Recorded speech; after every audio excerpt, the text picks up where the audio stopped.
It's an absolutely gorgeous day under the sun, but if you come a little bit this way, you can see just how far we had to journey down to get to the beach, and that's because the Dead Sea is slowly shrinking away. You may know Norris for its bustling food court, but if you walk through those doors, down the stairs, you'll get to the underground. There's a game room here, and Antarctica Studios right here. While there are plenty of players who can only see their loved ones from afar during the games, there are some who've made this trip a family affair.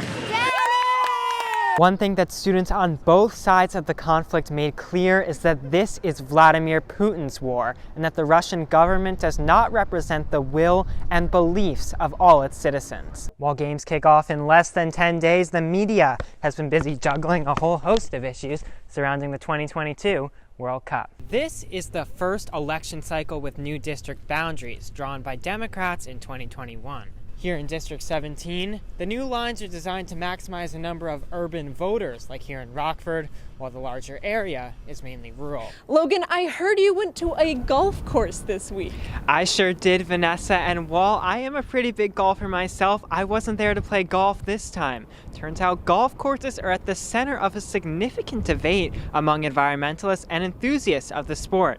I had a chance to learn more, and believe it or not, the green might not actually be so green. Let's talk a little bit more about voter turnout in general here in Evanston. Overall, throughout the years, it's been very good. In 2016 and 2018, Evanston actually led Cook County in voter turnout. From the studio in Evanston, Logan Schiciano.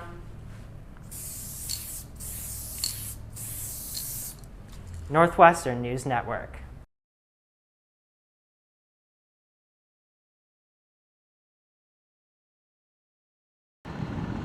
A bus from El Paso, Texas, pulls into Chicago's Union Station last week. It's carrying just some of the over 1,700 asylum seekers that Texas Governor Greg Abbott has recently sent to Chicago from the southern border.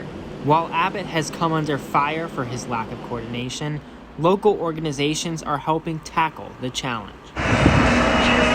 The Salvation Army's Freedom Center in Humboldt Park is providing temporary housing for migrants. There are beds available. We give them a hot meal. We give them phones so that they can, reach out to their families back home and let them know that they got here safely. It's something Johannes Favi remembers well from when he came alone to the U.S. from Benin in 2013. Post my release, I just started helping out. 9 years later, he's a coordinator for the Interfaith Community for Detained Immigrants CETA program. It welcomes new immigrants to Chicago with everything from warm clothes to snacks and shoes of all sizes. They are human beings just like us, so they are in need of support, and this is our time to help them. Volunteers from the Interfaith Community for Detained Immigrants have been coming here to Greyhound Station for years to provide migrants coming from around the country with much needed supplies. But lately, as this crisis has increased, they're not only coming here to Greyhound, but to Union Station and delivering supplies directly to the hotels where migrants are staying throughout the city. I actually was able to go volunteer last week at the hotel, and it's definitely something different that I didn't expect to see. Volunteers working harder than ever. It's so clear, there's always so much more to be done. There aren't enough hours in the day, and so while I get to come and go, I feel torn when I have to leave again. Floats, lions, and 2 human hamster wheels filled Argyle Street on Saturday as the uptown community rang in the Lunar New Year. This is the year of the Taigo. So Taigo simplifies energy, vigor. From elected officials to first-timers like Abigail Moy and her family, the parade attracted roughly 3,000 people, according to an organizer.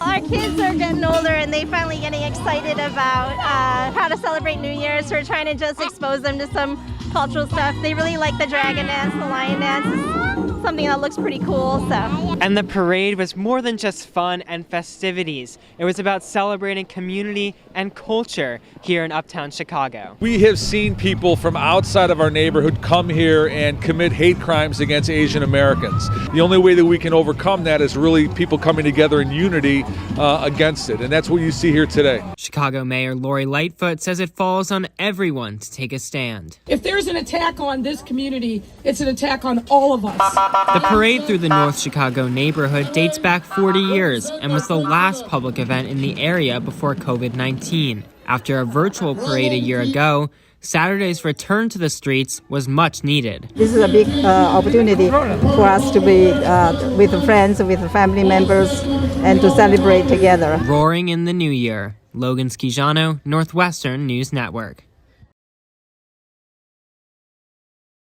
We're going to start down on Ingleside. It's shift number 2 on the day for 12-year street cleaning veteran Andrew Watkins. The streets we're doing today, they're called Monday streets. Watkins and 2 of his co-workers clean every road in Evanston multiple times from March to December. I like driving. It's fun.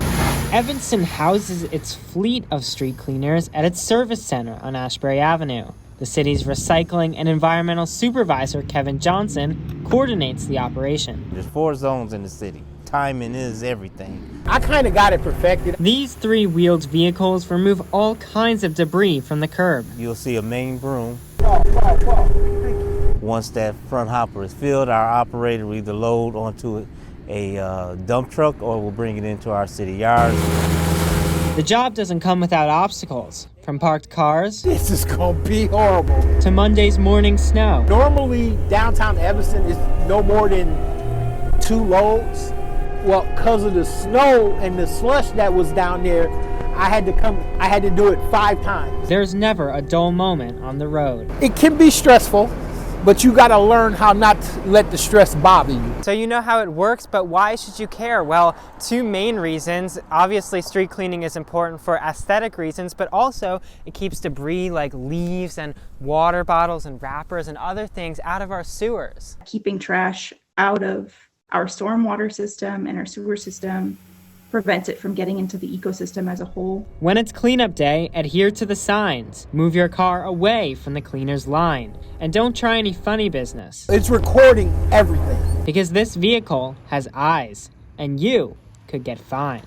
The whole entire month of March, all we really do is give out warning tickets. But after that, $75 per violation. for the cleaning team, it's less about ratting out residents and all about working together to keep the city at its best. I'm a true Evanstonian, and I enjoy the fact that I can help out the community that I was raised in. On the streets of Evanston, Logan Schiciano, Northwestern News Network.